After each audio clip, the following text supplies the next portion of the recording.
point sur les pénalités, puisqu'il y en a eu. Donc Stroll, c'est officiel, il garde bien sa pole position, il ne sera pas pénalisé. Par contre, Sainz et Norris, du coup, les McLaren ont été pénalisés. Donc commençons par lire le compte-rendu pour Stroll et Sainz. La première décision prise concerne toutefois un autre souci, Carlos Sainz a gêné Sergio Pérez et les commissaires estiment que ça aurait pu être évité. Même si cela n'a pas eu de conséquences sur la place du Mexicain en Q3, l'Espagnol a pris 3 places de pénalité. Les FIA notent que, malgré les circonstances difficiles en termes de visibilité, McLaren avait clairement prévenu Sainz que Pérez arrivait derrière lui, ce qui explique peut-être cette décision. Concernant Stroll, également sous enquête pour ne pas avoir assez levé le pied lors du tête-à-queue de Pérez, c'est sa première pole en Formule 1 qui était en jeu avec cette audition devant les stewards. Le Québécois peut être soulagé, il sort sans pénalité de son entrevue avec les commissaires, il garde donc sa pole. Les commissaires ont jugé que Stroll avait assez ralenti en réponse au drapeau jaune, mais la vitesse à laquelle la piste séchait rendait difficile de juger cela à partir de ses seuls temps du secteur. La voiture de Stroll s'est approchée du virage 7 avec un seul drapeau jaune pour le secteur en raison de la voiture de Pérez hors piste à l'extérieur du virage. Via la télémétrie, Stroll a clairement lâché l'accélérateur, enroulé le virage, puis accéléré lorsqu'il s'est éloigné de l'incident. Les temps de secteur ne le montrent pas clairement, car la piste séchait rapidement, et chaque tour était de plus en plus rapide que le tour précédent. Donc on passe à Norris du coup. Donc 5 places de pénalité pour non-respect des drapeaux jaunes pour le pilote anglais.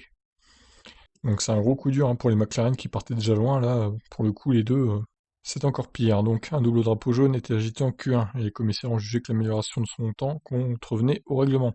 La télémétrie a montré que Norris a ralenti dans le secteur et a repris sa vitesse après l'incident. Il a ensuite demandé à son équipe s'il devait annuler son temps, et il lui a été dit de rester en piste à cause des conditions changeantes. Norris a fait son tour, et ça a été son meilleur temps de la Q1. Les commissaires reconnaissent que la voiture numéro 4 n'essayait pas de faire un meilleur temps, mais compte tenu des changements de conditions, il l'a quand même fait et a enfreint le règlement. Il appartiendra à chacun de juger cette décision dont la justification qui indique pourtant des conditions changeantes reste un peu évasive. Bah oui, surtout que la même justification a été mise en place pour Stroll. Donc bon, c'est un peu moyen, hein.